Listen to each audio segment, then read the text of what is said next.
Welcome to my latest painting update. I've been painting Gypsy Caravans, vampires and more Arabian miniatures. I'm going to start at the front and work my way back. I think it's probably easiest. So starting here we have three witching hunters from Malifaux. These are the original metal ones.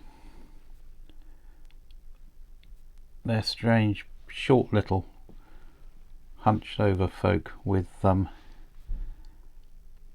broken swords, and as you can see that one's got a gun. I quite like them as sort of supernatural hunters from some other dimension or something. I don't have many malifaux figures, and these were surprisingly easy to do considering they're usually very small and fiddly. So I was very happy with those and the way they came out. Behind the witching hunters we've got a line of more Arabian themed miniatures. Put you in the corner there. So there's this chap. I don't know where who makes him. Nice little guy on a flying carpet. I think I got him from Ralpartha Europe. But as I say, I'm not entirely sure. Then there's a Reaper Assassin, a Reaper Vizier, Wizard, Necromancer. He's got a skull here. Whoops. There we go. So that sort of puts him on the evil side of the fence. Assassins obviously are bad guys. This guy is he's listed as a cult leader. He's got a snake and a thing, so he looks like a sort of Conan-ish baddie, but he's quite Eastern. Then there's this chap. This is the second attempt at painting this one for me. I got so frustrated the first time he ended up in the bin, so I bought a new one.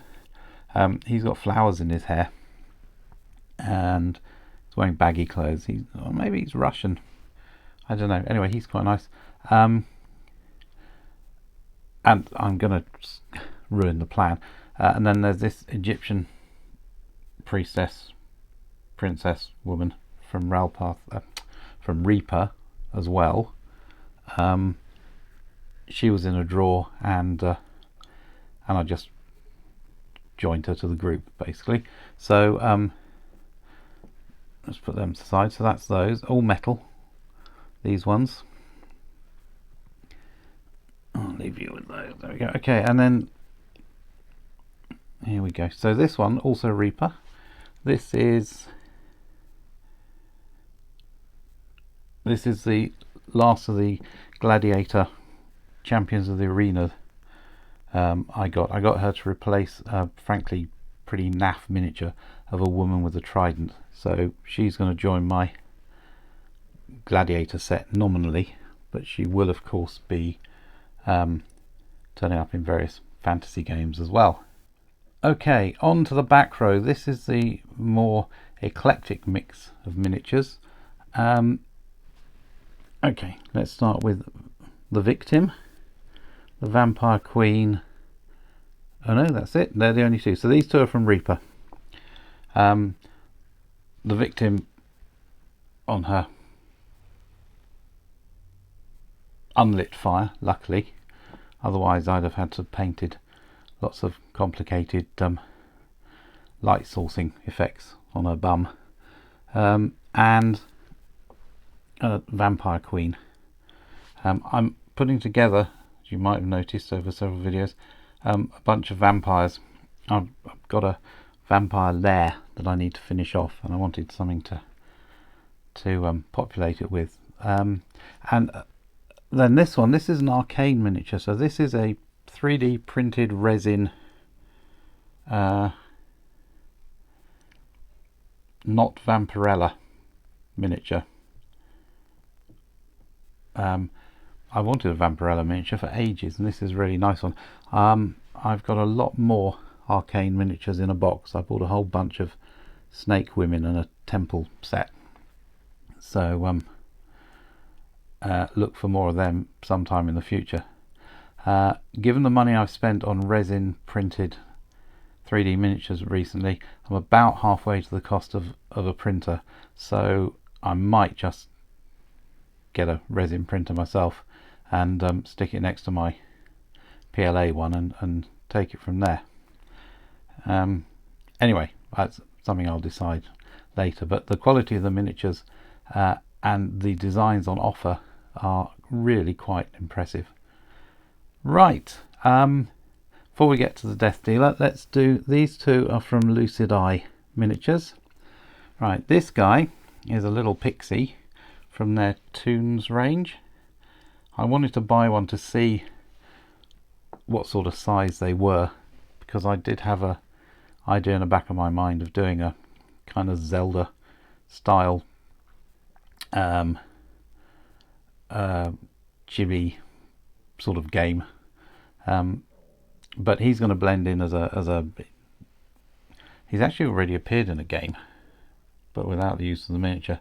I put him in last week's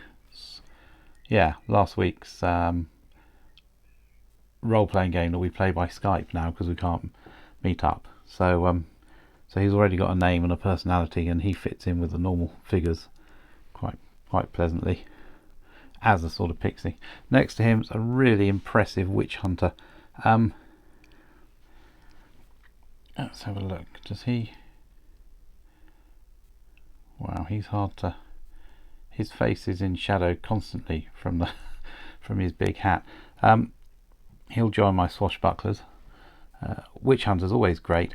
Obviously, I looked on eBay. What do you see? You see all the Games Workshop ones, and they cost an absolute fortune. Most of them, to be honest, aren't particularly nice figures. So this one is realistically proportioned, realistically equipped, impressive cloak. Just brilliant. So now I've got my Witchhunter. I can stop looking. Last up for the miniatures is a Frazetta Death Dealer. This one is by Bronze Age Miniatures. It's licensed. My very first ever miniature, which I bought in 1978, was a Ralpatha Death Dealer, which I've still got, which is tiny now, so no good. It got me into the whole hobby. So this one, lovely figure, very true to the painting. There is one now available from Lucid Eye, who have also a licensing deal, but I bought this one from Bronze Age Miniatures. I've got lots of Bronze Age miniatures. They're a lovely range of figures, and I thoroughly recommend them. I'm going to stand him at the front because he's important. There we go.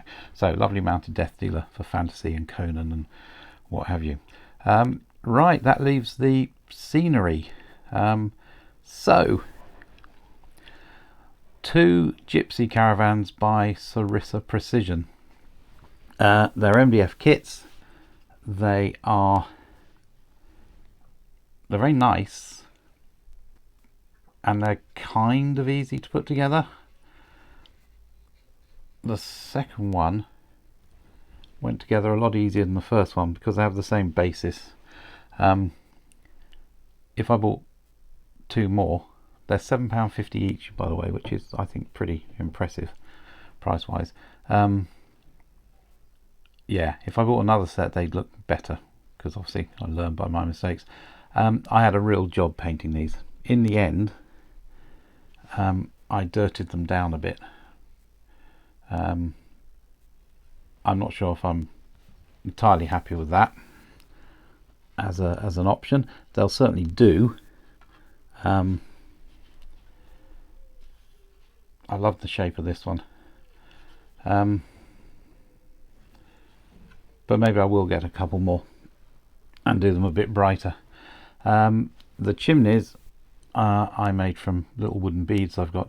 There's a very awkward MDF chimney you get, which I had lots of trouble with, so that's the only bit I changed. So 2 Gypsy Caravans. They'll join my fantasy set, my swashbuckler set, whatever. And lastly, this is a piece of railway scenery,